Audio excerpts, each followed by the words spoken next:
Tell you this, if Drake May's not in New York for the Heisman Trophy ceremony, something is really wrong with the award. That said, Greeny's tired of hearing me say it. I love Drake May. I'm done with the Drake May blasphemy. Whoever gets the Drake May pick wins the draft. Wow. Okay. I need Reese Davis showing up with the Patriots fan, so I'm very excited.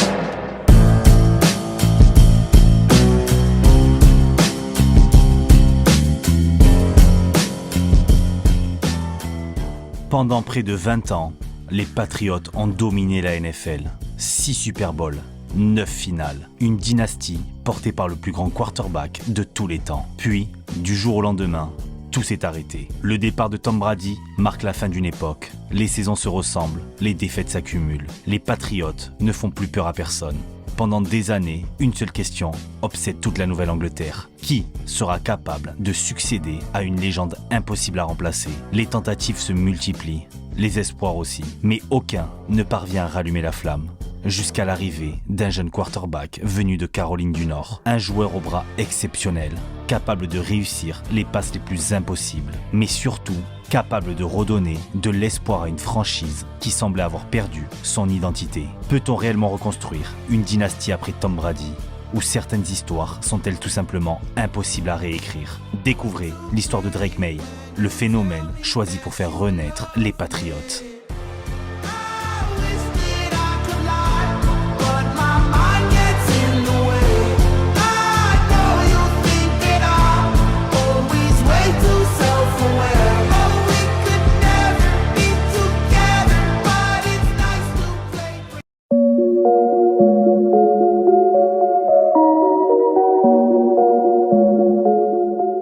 Le 30 août 2002, en Caroline du Nord, naît le plus jeune d'une fratrie de 4 enfants.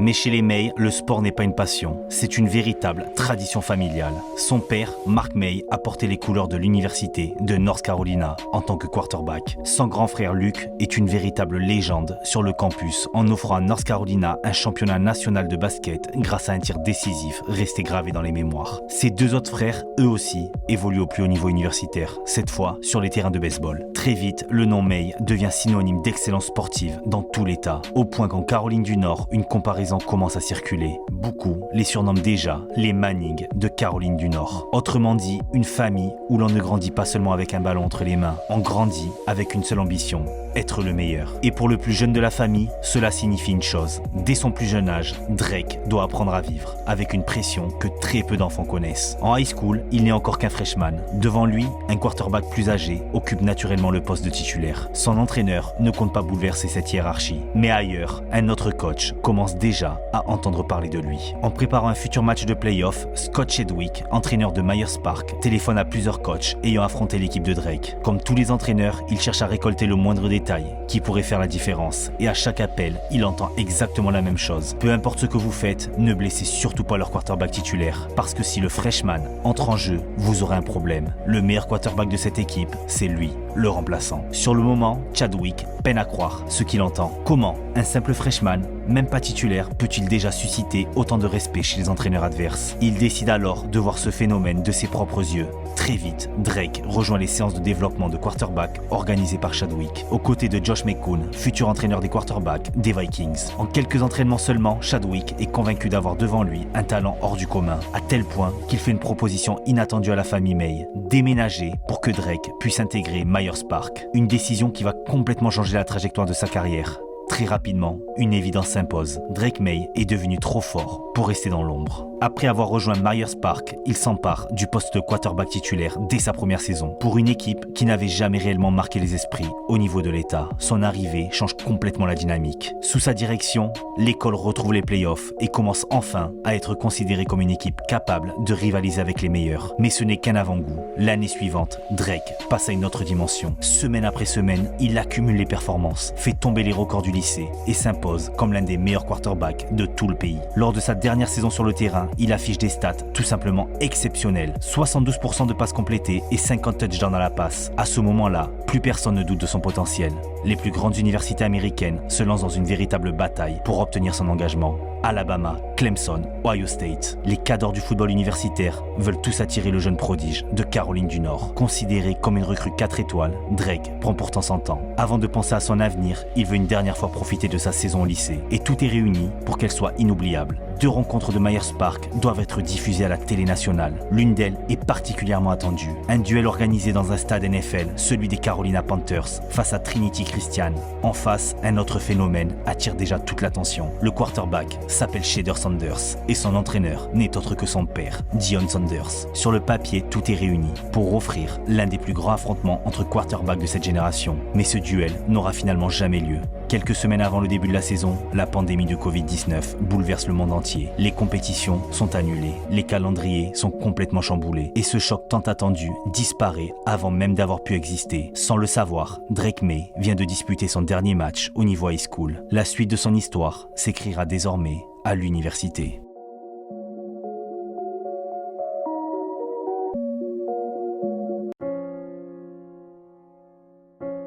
À ce moment précis, tout le monde pense connaître la suite de l'histoire. Drake Maye est d'abord engagé avec Alabama. Et honnêtement, comment dire non à Nick Saban, le plus grand coach de l'histoire du football universitaire, une machine à produire des champions et des quarterbacks NFL. Pour beaucoup, son avenir semble déjà écrit.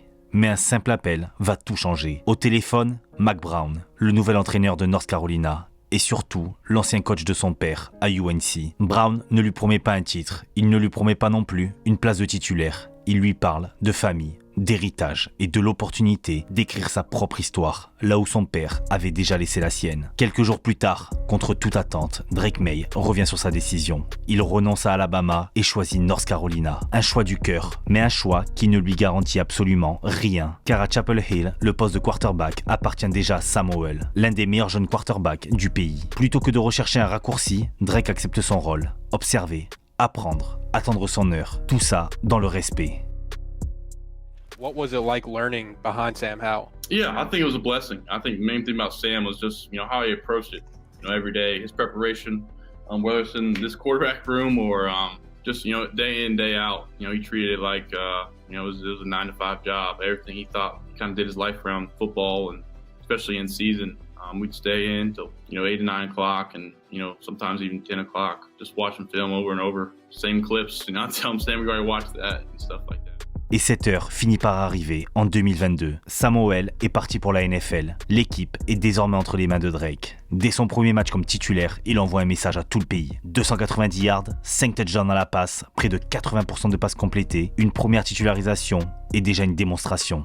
La suite de la saison est tout simplement exceptionnelle. Match après match, il réécrit le livre des records de North Carolina. Record de yards à la passe sur une saison avec 4321 yards. Record de touchdowns à la passe et surtout une régularité impressionnante face aux plus grosses défenses. Contre Notre-Dame, il lance pour plus de 300 yards et 5 touchdowns. Quelques semaines plus tard, face à Pittsburgh, il récidive avec un peu moins de 400 yards et 5 nouveaux touchdowns. À seulement 20 ans, Drake Maye est devenu l'un des quarterbacks les plus spectaculaires du pays. Ses performances lui valent d'être élu meilleur joueur offensif de la ACC, une récompense qui confirme définitivement son changement de dimension. North Carolina se qualifie pour la finale de conférence, avec l'ambition de décrocher un titre. Mais face à Oregon, le rêve s'arrête. Malgré une prestation solide de son quarterback, auteur de 3 touchdowns à la passe, sans la moindre interception, North Carolina s'incline et voit le championnat lui échapper. Mais une chose est désormais certaine, le nom de Drake Maye est connu dans toute l'Amérique, et ce n'est encore que le début.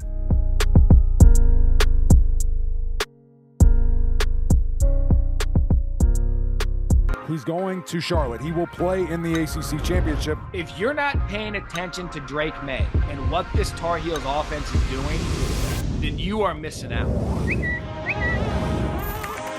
Maye, go to the right side. Antoine Green in zone, one-handed. Holy smokes, what a catch. Corey goes to the far sideline, still going. Maye at the 30.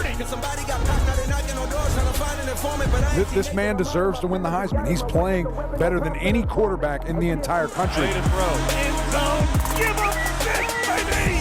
And what I do know is Drake Maye is the best college football player in the land. There might be a new sheriff in town in the ACC, and that's Drake Maye. Maye looking down the left sideline. Holy cow, what a catch! Are we ready to talk Drake Maye for Heisman yet? Are we ready? Is the world ready?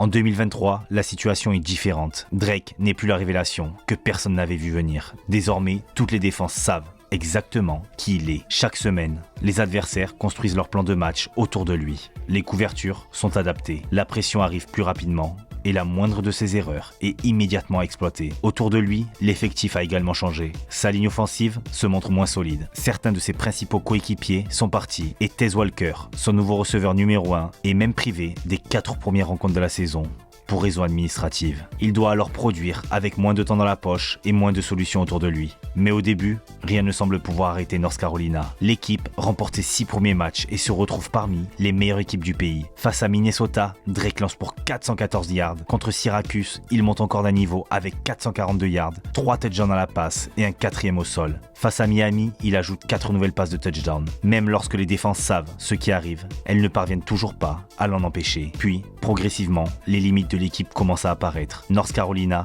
perd contre Virginia, puis contre Georgia Tech. Les défaites s'accumulent et les espoirs de titre disparaissent aussi rapidement qu'ils étaient apparus. Mais au milieu de cette chute collective, il continue de se battre. Il crée lorsque la poche s'effondre. Il prolonge les actions avec ses jambes. Et bien que ses statistiques soient moins spectaculaires que la saison précédente, il termine tout de même l'année avec 3600 yards et 24 touchdowns à la passe, auxquels s'ajoutent 450 yards et 9 touchdowns au sol. Il est le seul quarterback de la ACC à dépasser les 4 milliards offensifs sur la saison. Il mène également toute la conférence aux yards à la passe. Autrement dit, même moins bien protégé et moins bien entouré, Drake reste l'un des quarterbacks les plus productifs du football universitaire. En seulement 2 saisons, comme titulaire sous le maillot bleu de North Carolina, il aura lancé 8 milliards, 63 touchdowns contre seulement 5 interceptions. Des chiffres qui le placent déjà parmi les 5 meilleurs quarterbacks de l'histoire du programme. Mais son héritage ne se résume pas uniquement à des records. Il a ramené North Carolina sur le devant de la scène. Il a porté une attaque parfois entièrement dépendante de son talent, lorsque tout n'était pas parfait autour de lui. Après 2 saisons passées à avoir éclaboussé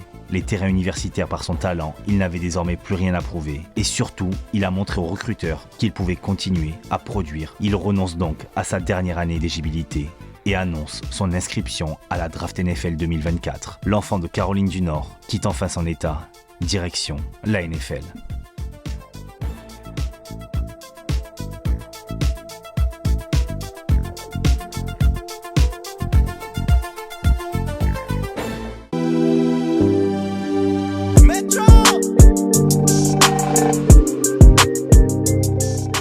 À la draft 2024, une cuvée de quarterbacks exceptionnelle s'apprête à entrer dans la ligue.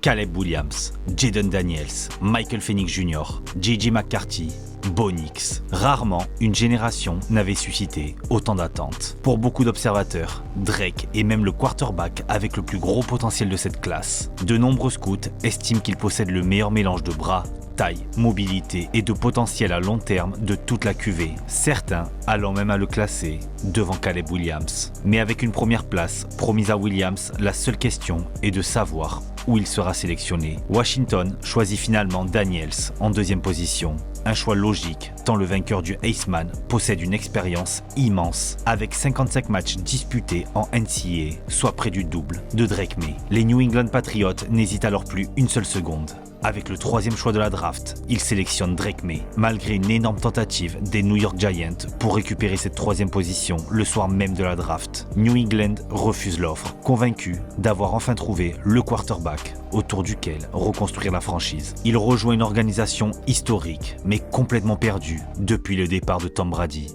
En 4 saisons, les Patriots ont enchaîné les expériences avec Cam Newton, Mac Jones ou encore Bailey Zappi, sans jamais trouver leur nouveau leader. L'attaque est devenue l'une des moins productives de toute la NFL. Drake Maye devient également le quarterback sélectionné le plus haut par les Patriots depuis Drew Bledsoe en 1993. Preuve de l'immense confiance placée en lui. Drake Maye, his footwork needs a lot of work. You can see here he's just all over the place, never resets his feet, never really gets in position to throw, gets strip sacked. Drake, Too much hopping around, come on. Step up and throw. Man, this is just sad. Yes, they're rock bottom and They can't go lower? I mean they obviously can get lower. They should go for it lower. Contrairement à beaucoup de rookies, les Patriots choisissent de ne pas précipiter les choses. Drake Maye commence la saison sur le banc, derrière le vétéran Jacoby Brissett. Mais après un départ catastrophique, d'une victoire pour 4 défaites, le staff décide de tourner la page. Les clés de la franchise sont confiées au rookie. Pour sa première titularisation, face à l'une des meilleures défenses de la ligue, Drake ne tremble pas. Il lance 250 yards, 3 TD, 2 interceptions. En un seul match, il inscrit autant de touchdowns à la passe que Jacoby Brissett lors des 5 premiers matchs de la saison. Semaine après semaine, il confirme tout le potentiel aperçu à North Carolina. Malgré une faible ligne offensive et des résultats collectifs très décevants, il devient rapidement le principal motif d'espoir de la franchise. Sous une pression constante, il multiplie les actions improvisées, échappe au sac et réussit régulièrement des lancers spectaculaires hors de la structure du jeu, rappelant pourquoi tant de recruteurs croyant en son potentiel. Ses 10 premiers touchdowns sont captés par 10 receveurs différents, une première pour un quarterback rookie depuis 1973. Il boucle finalement sa première saison avec 2276 yards à la passe, 15 touchdowns, 10 interceptions, auxquelles s'ajoutent 420 yards au sol, confirmant qu'il est déjà une véritable double menace. Ses performances lui valent même une sélection au Pro Bowl en remplacement de Josh Allen. Une preuve que malgré les difficultés des Patriots, toute la NFL voit déjà en lui un quarterback capable de changer le destin d'une franchise. Car cette saison n'a pas seulement révélé son talent, elle a surtout rappelé qu'un quarterback aussi doué soit-il ne peut pas gagner seul. Mais une chose est sûre, l'étincelle est allumée et personne n'imagine encore qu'elle va devenir une flamme bien plus vite que prévu.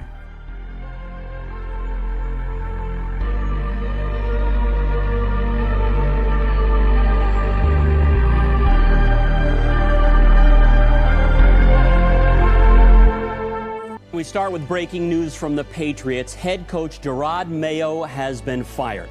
The Pats closed out a poor season this afternoon with a win, but that did not save the job of their first-year coach. This is the definition of a clown show, and they're still starting over. It is the kind of turnover and instability that defines trash organization. But he's a guy that whenever they talk MCDC, it's hard not to just be like, Vrabes is exactly like that, but he's different. He's this super high football IQ, super geniuses, just like MCDC. I don't think that is ever talked about with these meatheads that get these head coaches. En 2025, les Patriots décident de tout changer. Après une nouvelle saison terminée au fond de la NFL, Jerod Mayo est remercié et la franchise fait appel à un homme qui connaît parfaitement la maison. Mike Vrabel. Ancien linebacker des Patriots, 3 fois champion sous les ordres de Bill Belichick, Vrabel revient en Angleterre avec une mission claire, redonner une identité à une équipe qui semble avoir perdu depuis le départ de Tom Brady. Mais surtout, construire autour de Drake Maye. Car après une première saison prometteuse, malgré un environnement catastrophique, les Patriots savent qu'ils tiennent peut-être enfin leur quarterback du futur. Et cette fois-ci, ils ne veulent pas répéter les mêmes erreurs. La ligne offensive est presque entièrement reconstruite. Le vétéran Morgan Moss arrive pour sécuriser le côté droit. Garrett Bradbury prend place au centre, tandis que la franchise a sélectionné Will Campbell au 4e choix de la draft, chargé de protéger le côté aveugle de Drake. L'autre rookie, Jared Wilson, complète une ligne qui ne ressemble déjà plus à celle de la saison précédente. Et pour aider le jeune quarterback dans le jeu aérien, les Patriots frappent également un grand coup en recrutant Stephon Diggs. À 31 ans, le receveur revient pourtant d'une rupture du ligament croisé antérieur qui avait brutalement interrompu sa saison à Houston. Personne ne sait réellement s'il retrouvera son niveau, mais même diminué, Diggs reste un vétéran expérimenté, un excellent coureur de tracé et surtout la cible fiable qui manquait depuis des années à cette attaque. Le retour de Josh McDaniels au poste de coordinateur offensif doit également permettre au jeune quarterback de franchir un nouveau cap. Sur le papier, tout semble réuni. Et dès le début de la saison, les progrès sont visibles. Drake joue plus vite, il prend de meilleures décisions, protège davantage le ballon et semble beaucoup plus à l'aise dans la poche. Mais collectivement, les Patriots cherchent encore leur rythme. Après 4 rencontres, New England présente un bilan équilibré de 2 victoires pour 2 défaites. Une progression par rapport à la saison précédente, certes, mais rien qui permette encore d'imaginer ce qui va suivre. Puis arrive la 5e semaine, un déplacement à Buffalo, un match en prime time face aux Bills, invaincus jusque-là, et à Josh Allen, le MVP en titre. Depuis plusieurs années, Buffalo est devenu le nouveau patron de l'AFC Est. Pendant que les Patriots s'effondraient, les Bills ont pris le contrôle de la division. Pour New England, ce match doit simplement permettre de mesurer le chemin qu'il reste à parcourir. Mais cette soirée va complètement changer leur saison. Dans une rencontre tendue et longtemps indécise, les Patriots refusent de se laisser impressionner. Leur défense provoque des erreurs. Stephon Diggs réussit son retour à Buffalo et Drake Maye joue avec un calme presque déconcertant. Il ne réalise pas forcément le match le plus spectaculaire de sa saison. Il fait mieux que ça, il gère comme un véritable vétéran. Victoire 23-10. Les Patriots viennent de faire tomber les Bills sur leur propre terrain, mettant fin à une série de 14 victoires consécutives de Buffalo à domicile. Ce n'est encore qu'une victoire en octobre, mais cette équipe, c'est bien plus que ça. C'est le soir où les Patriots comprennent qu'ils peuvent battre n'importe qui. Et le soir où Drake Maye cesse définitivement d'être seulement un jeune quarterback prometteur. À partir de là, les Patriots deviennent presque impossibles à arrêter. Ils enchaînent les victoires, pendant que Maye livre semaine après semaine des performances dignes des meilleurs quarterbacks de la ligue. Il domine sur les passes courtes et intermédiaires, distribuant rapidement le ballon à Stephon Diggs, Hunter Henry ou des Mario Douglas. Mais il montre également qu'il possède l'un des bras les plus dangereux de toute la NFL. Mais Drake n'est pas seulement un passeur. Lorsqu'une défense ferme les lignes de passe, il peut également punir son adversaire avec ses jambes. Il court pour 450 yards durant la saison. Son style devient extrêmement difficile à défendre. Envoyer la pression ouvre des possibilités dans le jeu aérien. Et tenter de le contenir dans la poche ne suffit plus, car sa précision lui permet désormais d'attaquer chaque partie du terrain. Après leur victoire à Buffalo, les Patriots remportent 10 matchs consécutifs et deviennent la première équipe de la Ligue à atteindre les 11 victoires. Leur seule défaite sur les 13 dernières rencontres arrive justement face aux Bills, à domicile. Les Patriots remporteront leurs 3 dernières rencontres et termineront la saison avec un bilan de 14 victoires pour seulement 3 défaites. Un an après avoir gagné seulement 4 matchs, il réalise un incroyable bond de 10 victoires. Il remporte l'AFC Est pour la première fois depuis 2019 et termine à la 2e place de la conférence américaine, même si pour beaucoup, leur calendrier a grandement aidé à réaliser une telle saison. Mais au-delà du bilan collectif, c'est la saison de Drake Maye qui impressionne toute la NFL. À seulement 23 ans, il complète 354 passes sur 492 pour 4394 yards, 31 TD et seulement 8 interceptions. Il devient le premier quarterback des Patriots depuis Tom Brady en 2017 à dépasser les 4 milliards et les 30 touchdowns dans la passe. Son taux de passe complété atteint surtout 72%, le meilleur résultat de toute la NFL et un nouveau record dans l'histoire de la franchise. Mais cette précision n'est pas seulement obtenue grâce à des passes faciles. Il termine également premier de la ligue avec 8,9 yards gagnés par tentative. Il mène aussi tous les quarterbacks en pourcentage de passes complétées au-dessus des attentes et en fréquence de jeu de plus de 20 yards. Sur les passes profondes de plus de 20 yards, il complète 25 des 47 tentatives, soit plus de 53%. Et lorsqu'il est mis sous pression, là où les jeunes quarterbacks commettent normalement le plus d'erreurs, Maye affiche encore un passer rating de 102, le meilleur de toute la ligue. Il est efficace dans presque toutes les situations possibles, dans la poche, en mouvement, sous pression, sur les passes courtes et dans le jeu profond. Pour sa 2e saison, il est sélectionné au Pro Bowl et dans la 2e équipe All-Pro. Mais surtout, il devient l'un des principaux candidats au titre de MVP. Le vote sera l'un des plus serrés de l'histoire récente. Matthew Stafford remporte finalement le trophée avec 366 points et 24 votes de première place. Drake Maye termine juste derrière avec 361 points et 23 votes de première place. 5 points d'écart à seulement 23 ans. En l'espace d'une saison, il aura donc transformé une équipe qui semblait condamnée à reconstruire pendant plusieurs années en championne de division. Les Patriots avaient passé 5 saisons à chercher le successeur de Tom Brady et en 2025, ils ne savent pas encore jusqu'où Drake Maye pourra les emmener, mais une chose est désormais certaine, ils n'ont plus besoin de chercher.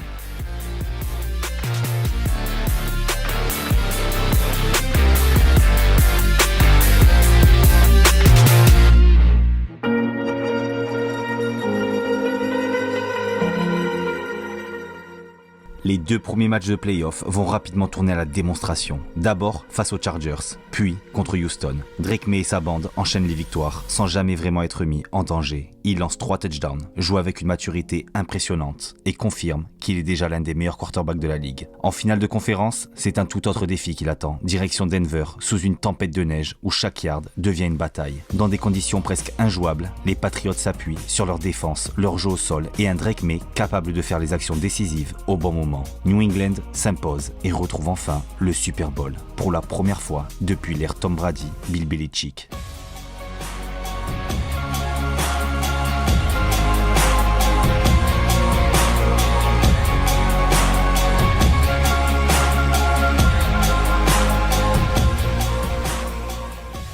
Mais le dernier obstacle est aussi le plus cruel. Face à Seattle, la ligne offensive des Patriots craque complètement, sous une pression constante. Drake Maye n'a presque jamais le temps d'installer son jeu. Malgré près de 290 yards à la passe, il est intercepté à 2 reprises et passe une soirée cauchemardesque. Les Patriots s'inclinent 29-13 et voient leur rêve de titre s'envoler. Perdre un Super Bowl fait mal, mais parfois, certaines défaites ressemblent davantage au début d'une histoire qu'à sa fin. À seulement 23 ans, il a déjà ramené les Patriots au sommet de l'AFC, redonné de l'espoir à toute une franchise et rappelé à la NFL qu'il faudra désormais compter sur les Patriots. Tom Brady a bâti une dynastie. Drake Maye, lui, n'en est peut-être qu'au premier chapitre. Et si cette défaite n'était finalement que le point de départ d'une nouvelle ère?